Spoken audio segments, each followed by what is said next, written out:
Virtual reality is coming, whether you like it or not, internet. PlayStation virtual reality. Ain't no Morpheus no more. On our panel here, are you going to be taking Alexa, the blue pill cross or your the other red leg pill of virtual reality? Cross your leg the other way. There we go. There you go. I'm counter-crossing. Now we're killing it. There we go, Now we're guys. killing it. PlayStation VR. PlayStation VR. We've been talking about VR for feels like eons. Yeah. A couple of years at least, but we're sort of it's on the horizon. Everyone's on the hook now. Everyone's kind of thrown down like, this is when we're releasing our thing. So we're getting real close. Yeah. I'm getting excited. We don't have a price yet, but I think we're at the stage now where people are kind of deciding whether or not they're going to be picking up a virtual reality headset. And with PlayStation Experience and sort of seeing all the games that they rolled out, I think a lot of people are, PlayStation 4 owners are thinking, oh, am I going to be putting money aside for a couple of months and picking up one of these PlayStation VRs?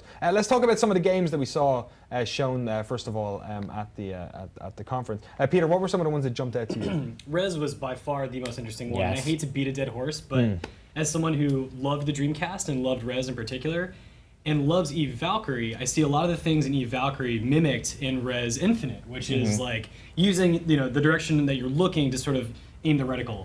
And that's perfect. It works so well. It ties one-to-one, and that's the sort of thing you want in virtual reality. You want it to mimic what you're doing in real life. Now, maybe I'm not flying through a simulated computer space thing filled with neon colors, but I can at least feel like I am when I'm aiming in that direction. Yeah, I love that, and I love that they give you the flexibility within it, because some people were using just the head for the reticle. I was using the right stick because that's what I'm used to, and they both worked equally well. And what's great is they work together in tandem in a really interesting way too. So if I'm like trying to lock on, and then I do one of those things like I did in the old Res, where I look over in the corner of my eye, and I'm just like, oh no, I forgot to lock onto that guy. Just by looking over to him, I've locked on. Yeah. Right. And so it makes the whole thing just like much quicker, much easier. Yeah, Eve Valkyrie does that same thing. You get to use it to like lock onto ships. So if you're flying forward and the ship goes by, you're like, hold on, I'm gonna lock on, boop, gotcha. And it's just sort of like, that analog to what you would do in the real world. And it's brilliant. I mean, that aesthetic, like I keep saying, it's such a simple aesthetic, which works wonderfully in VR. Everybody wants to build this crazy realistic city that you can walk around in. Yeah. And the hardware's just not there yet. No. Early VR is going to be all about good art direction, and that's something Rez always has. It looks like it hasn't aged a day when you look at it. There's something about that design aesthetic that Mizuguchi put into it that's just like brilliant and fresh today, the same way it was in 2001. Well, it's interesting because we're so used to seeing these one-to-one. Like one of the biggest problems of VR is like, how do you move around? How do you get people to move around if they can't move around in their space? Do we have it so that they use a controller, or do we have it so that you lean forward and you can move around spaces that way? Yeah. Whereas like, actually, you can make lots of different VR experiences that aren't one-to-one matches with you being in a human body. Well, that's something that Tim Schafer was talking about, because Psychonauts VR, the Rhombus of Ruin, was one of the big announcements, and he was talking about how it will not be a traditional game where you're moving around. It's going to use Raz's psychic powers, and like maybe you're jumping from one person's head to another, and that's how you get around. They're going to fall back on their adventure game pedigree and make it very much dialogue based and story based, and I think that's going to work so wonderfully. It's interesting as well, Alexa. You were talking earlier about how like you tend to not try out a lot of VR because you get motion sick, but you didn't, weirdly enough, with Rez, which kind of feels like a game that's throwing you around quite a lot. So I've never tried the Morpheus before. On my last PlayStation VR. PlayStation VR. And my last experience was maybe almost 2 years ago. I played like an Oculus at an event and I played Eve Valkyrie and just got violently ill. Like I get motion sick from first-person shooters if I'm not careful. Like, Have you ever seen Cloverfield? That movie made me motion sick. Then you're gonna love Cloverfield VR. But I played Rez, and I don't know if it's because maybe it wasn't like here are my hands, here's my body, and I'm just doing it. But I actually got really brave and I did the head tracking, and I used the head. And at one point there was like a lull in the music, and I looked down, and it's just the tracks going by me, and it's like a little disorienting. But I didn't get sick, and I'm very excited now because maybe it's like, I don't know if it's like Rez in particular, or the fact that it's third person, or the fact that the Morpheus is like the PlayStation VR is comfortable. Yeah. And just not, and I don't feel disoriented. I don't know if it's that, but I feel like a whole new world has been opened up to me now because I've been avoiding it for so long. But this works. It's strange. With so much of what we've seen, it seems like they're figuring it out. Yeah. Like over the past 2 years or longer, we've seen like iterations on this technology, and it feels like for usability's sake, and also like the types of games we're seeing, like it's all sort of clicking into place. Yeah. What I've noticed, and I've just kind of clicked with me now after hearing Alexis say this, is the things that are working the best for me are things where you're either some sort of body or object free floating, or you're locked to one space, like in Job Simulator where you're sitting at a desk, because you kind of get around that whole like, why does it look like I'm walking but I'm not walking? Why does my body want to vomit more than anything ever in the world right now? I had so much fun with Job Simulator. Like, obviously, you know, the type of experience, it probably isn't too much fun to play over and over and over again, but like, just the, you know, I wonder, will this work? And then it works. Like, I picked up the plant and put it in the coffee machine, and it, like, I found this disc, and I put it into the computer, and it ended up being like a Flappy Bird clone got loaded on. Like, kind of like Surgeon Simulator. I just love your idiot baby hands just like mashing on the keyboard there. It's super fun. Oh, it's Mary doing it. Sure. Oh, it's Mary's idiot baby hands. But then on the other side Looking of good, it, Mary, is what I meant to say. I played Drive. There you go. There I'm back. There's the idiot baby I was talking about. And on the other side of that room, I played Drive Club, and I played it, and I've done other racing games in VR, and actually that kind of felt like it didn't really work. That kind of felt like it was. Well, you don't need. Well, here's the thing. Everybody thinks that racing is going to be like the perfect natural fit, and it sort of is, but it's also the thing that needs VR the least. Right, because you're sort of always looking forward, keeping your eye on the track and what's going on. And so it was very rare that I actually used any head tracking in Drive Club.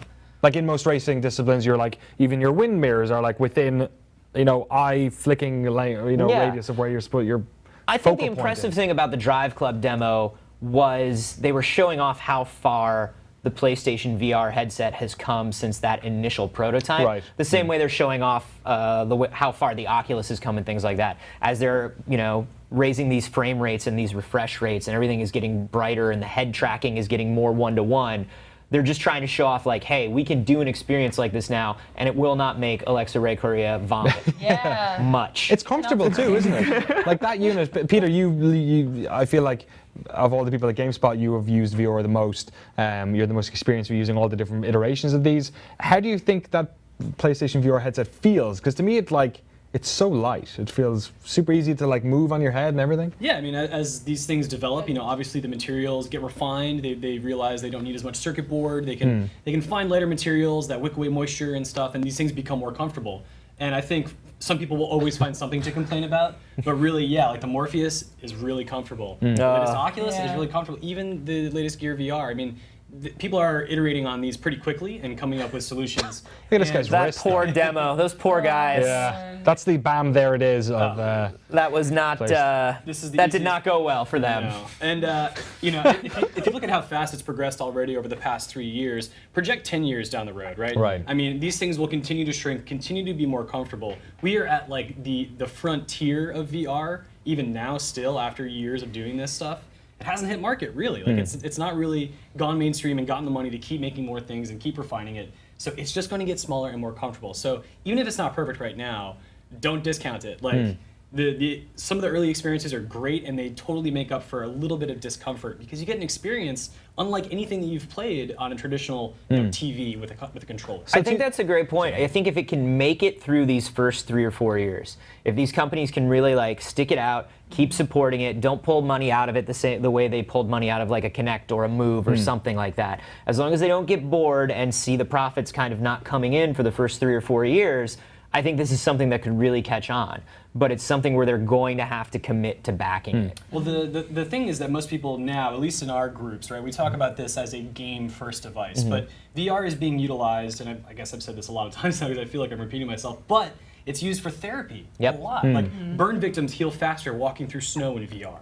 You know, PTSD people are able to overcome these memories that haunt them by reliving them in a different context. So those are the sort of things, and even like airlines, like putting VR in the seats, those are the sort of things that are going to support the VR industry. Games will then benefit as a result. So I would be shocked if it didn't continue down the road it's already going. I mean, to see somebody like Samsung jump in bed with Oculus, you know, and then Facebook owning Oculus, like those are two big powerhouses. They are not going to just get their toes wet, and then Sure. say, "Well, it's cold." They're going to jump in, full force, and will continue to do so. Well, for I a think long that's time. interesting because then that brings up like Sony.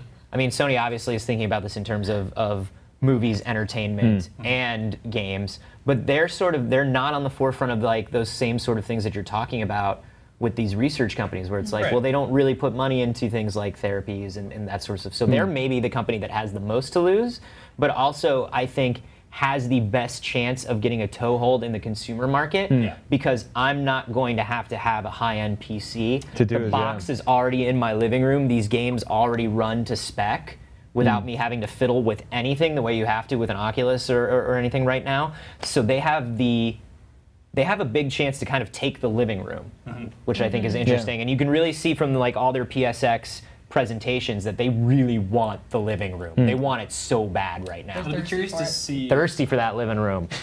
Curious to see what Valve does now that they've started their whole Steam Machine initiative. Although it's not taken off very well, how far are they from having a box that they sanction as being this is the the Valve VR box? Yeah. Right, and that'll sort of get rid of all the high-end PC stuff because really developers just have to aim for a certain spec, like they're doing as you described with the PlayStation 4. So I could see HTC cornering the PC market with Valve's help down the road. I mean, that could be something that works out really well for them and for gamers in general. I love that we're talking about all this, all these lofty technology goals and everything like that, and all I want to do is play 100-foot robot golf with the thing. So like a lot of what we talk about when we talk about this is we start projecting like 5 or 10 years in the future, and it feels like there's so much like not optimism, but people are fighting for VR in a way that they didn't with Kinect and Move. Like people. Yeah. Or even it seems 3D. like more people are sort of they want it to work. So like sort of real talk. 2016, PlayStation VR comes out. I know it's skewed a little bit because we're people who do this professionally, but like who's going to buy one? Like Alexa, are you going to get one yourself? It didn't make me barf, so probably. I'd like to. That's actually the top of her scale. Yeah. Her scale goes from fainting and vomiting to didn't make me barf. It didn't make me barf, and I'm excited about that because everyone's talking about VR. Yeah. You guys all come back from shows and it's like, oh, I played this, I played that, and I'm like, oh, I would have barfed, so I didn't play it. So that's like you didn't want to be left out of that conversation. Right. So I wonder if there's going to be enough people who buy this who then, that early adopter thing where they like push everyone else into also. I'm going to have 3 headsets in my house by the end of next year. Do you really think you will? I really am going to have 3 headsets in my house. I am an idiot. I will do it. I love it that much. Well, you don't know which one Pornhub's going to go with. Right? And until I know. Ooh, that's the question. Because I want to play robot golf, but I also want to get up on that. Pornhead. Robot something else. Yesterday, Razer, because they have their own open source VR headset. Okay. The CEO of Razer tweeted out, and I'm not saying we're supporting porn out of the box, but I am saying there is a native app for the only VR porn producer out there. Wow. On our device. Out of the 4 box. headsets, Danny. Out of the 4 box. I'm going to have now. I got it. Peter, I'm assuming you'll probably jump in on a bunch of them. Yeah, I mean, yes, I think even though I am like really passionate about it, I will probably go for the easiest solution first. Samsung Gear VR is great, but I don't really like Samsung phones. Right. So for me, it will probably be PlayStation VR. I have a PS4. And I like some of the demos that they've put out. I will have a Rift in time, but in time is the key word. So do we think that PlayStation 4 owners are going to pick this up? Because by the time this comes out, we will be 2.5 coming up to 3 years after a console has come out. Maybe that takes the sting out of having to spend whatever it is they ask. Exactly, because people are ready for the next best thing, and if it's not going to come for another 7 years, right? Yeah. Like, why wouldn't they? It's all going to be about price point, though. I think it's all going to be about price point. They can't release it for less than like 300, right? Oh no, they could. They could easily subsidize it. Oh right. Yeah. You think? I think so. But would they? That's the big question. You think so? I think they will. To get people into that the only ecosystem? way this is really going to catch fire is if people are at their friend's house and using it, right? So if Sony can't get this into people's hands, right, they're not going to be able to market it so well with a commercial. It's going to be experiencing it. Because I've talked to people about VR 1,000 times, and it's not until like you tried that demo at GameSpot that you were like, oh wow. Okay. And me and Andy Bauman went into that room, the sort of VR room that they had for the price, and he's kind of like, he gets hot and cold on this sort of stuff, and when he put the headset on, he came over and went, you know what, like, we watch videos of people, like, playing VR all the time, like this stuff. He's like, we're just going to shoot more B-roll of this stuff, and it doesn't really put it across. He was like, I put the headset on, I was like, oh yeah, sorry, I remember. This is fucking amazing. But you know, the big thing that really made me go all in at PSX was we're finally seeing games. We've been seeing a lot of demos of like, pick up a thing and you're in a forest and look around, and it's like, no, this is a game. And a lot of them. Yeah. Like it feels like now I'm at the stage where I can't name all the VR games that are coming out on PlayStation's platform. And that's important because I think people were seeing it as this long-term tech demo, and now it's kind of like, oh, yes, 100-foot robot golf. I get it. Did you know you could pick up stuff and put it in the photocopier and it made duplicates? I had like 15 donuts by the end of this game. Whoa, wait a minute, wait a minute. Donuts really need to work like that, though. Look at the thing, Laura, there it is! Oh. Fucking tea Earl Grey. It's a bad time to have Oh my diabetes. God. Virtual reality. There you go. 4 to 4 thumbs up, or maybe 8. We can go here on the couch. Let us know what you think of VR. Do you want a PlayStation 4? Are you going to pick up a PlayStation VR yourself? And what's the right price point? Let us know in the comments below. Cool.